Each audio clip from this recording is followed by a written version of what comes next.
So our first speaker is Nick Giudice. Nick received his PhD in the Cognitive and Brain Sciences program in the Department of Psychology from the University of Minnesota in 2004 and worked as a postdoctoral research fellow in the Psychology and Brain Sciences program in the Psychology Department at the University of California, Santa Barbara from 2005 to 2008. He joined the University of Maine in the fall of 2008 and is currently a professor of spatial informatics in the School of Computing and Information Science with a joint appointment in the Department of Psychology. Nick is the founding director of the Virtual Environments and Multimodal Interaction Laboratory, so some of you might know that as VEMI. The VEMI houses Maine's only research facility combining a fully immersive virtual reality installation with augmented reality technologies in an integrated research and development environment. Research in his lab uses a combination of behavioral experiments and usability studies to investigate human spatial cognition with and without vision to determine the optimal information requirements for the design of multimodal interfaces and is a test bed for evaluation and usability research for navigational and information access technologies, for blind and low vision users, older adults experiencing vision loss, and sighted individuals who are situationally blind. And the example is texting while walking, just so you know that situationally blindness. Which is, I think we should throw that at people personally, like, hey, stop. Anyway, Nick is himself congenitally blind and has a long history of both designing and using assistive technology for navigation. He has authored or co-authored over 170 scientific publications relating to the study and design of multimodal access technology for blind and visually impaired people, collaborated on over $10 million in research grants in this field from the National Institutes of Health, National Science Foundation, and NIDILRR, I don't know what that is, I'm sorry, and has advised over 50 students.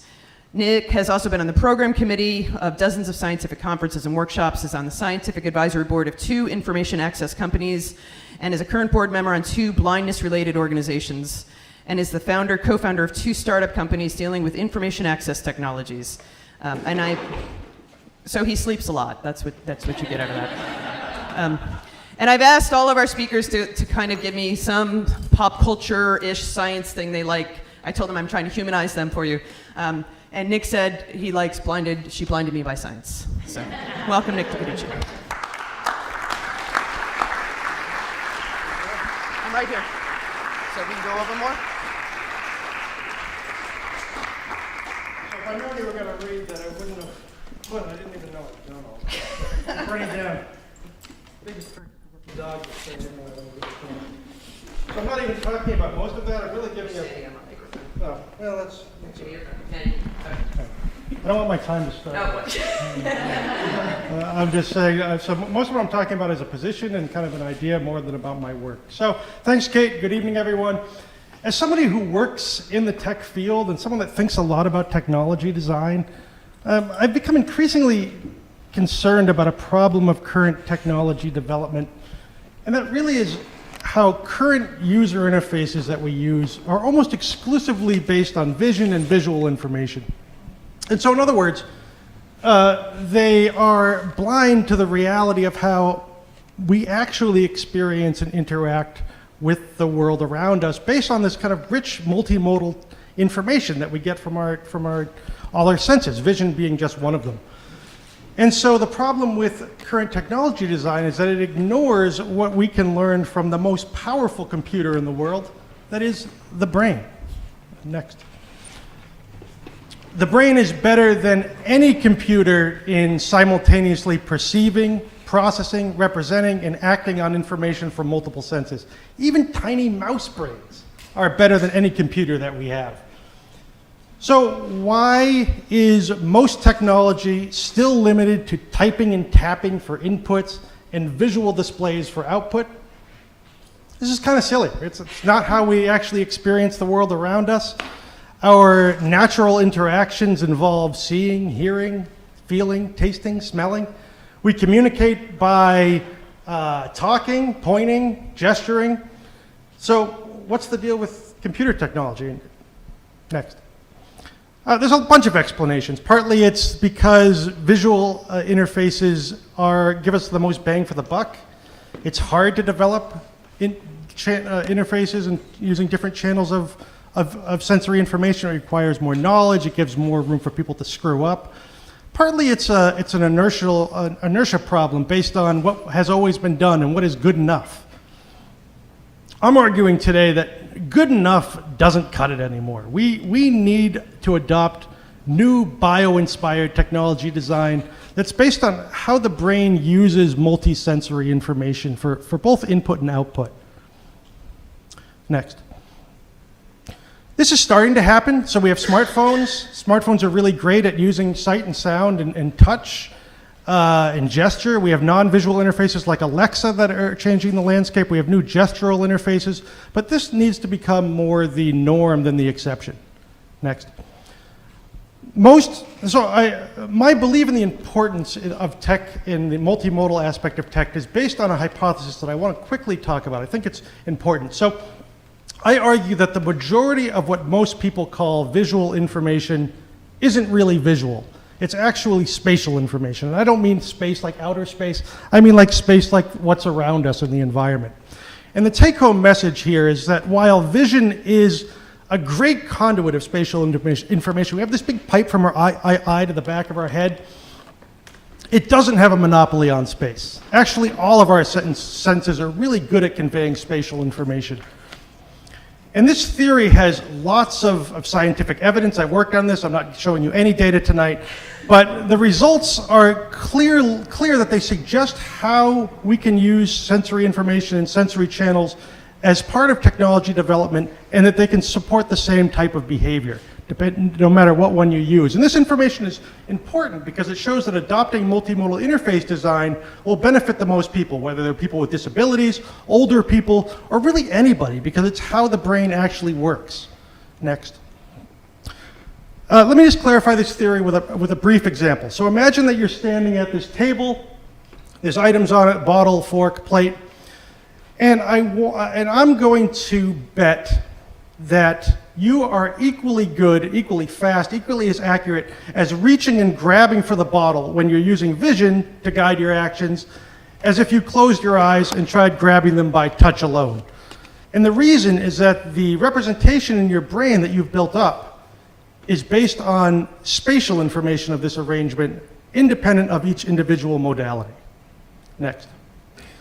My take-home here, this is so fast.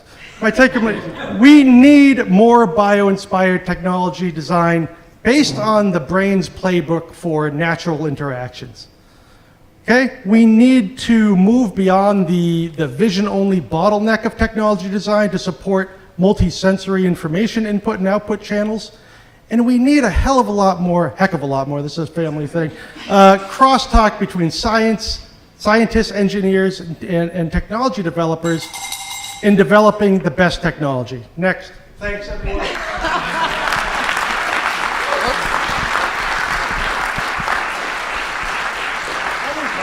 is really hard. You can't go yet. Oh, you've got questions. Oh. So we have questions. If anybody has questions, we have 5 minutes of questions. You can, no, you got to go. Please go right to the microphone. Sorry. I discovered it's too easy for me to trip. So please go ahead.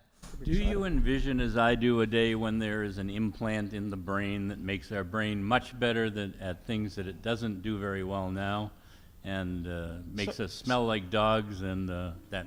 Ooh, I don't know about the smell. So I ask students this every year, and every year more students say they'd be willing to do this. Yes, the answer is yes. Whether that's good or not, in terms of when we start getting into neuroviruses and hacking and what have you. But yes, we are going to be able to do BCI, brain-computer interfaces is the next technology, for sure.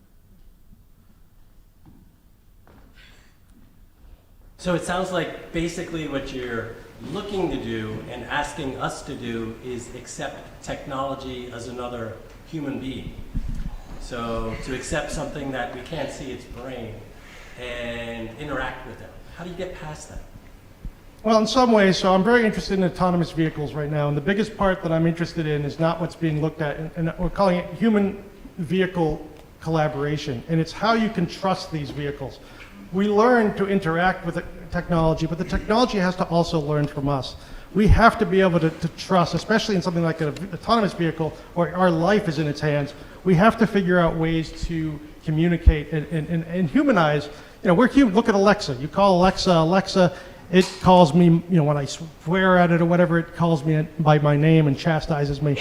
We're doing this humanization, and that's going to continue and make a difference in how we interact with technology.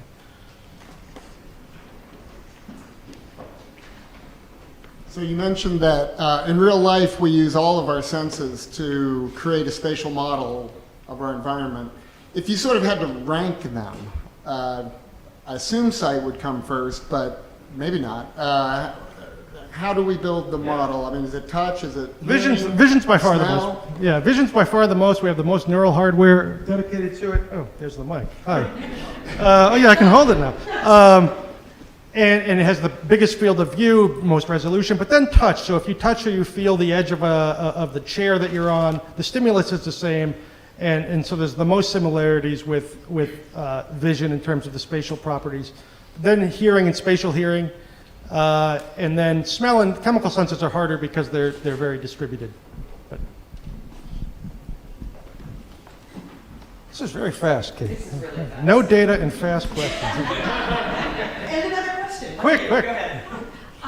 Could you tell us one or two things that I think you mentioned that there's a lab at Maine.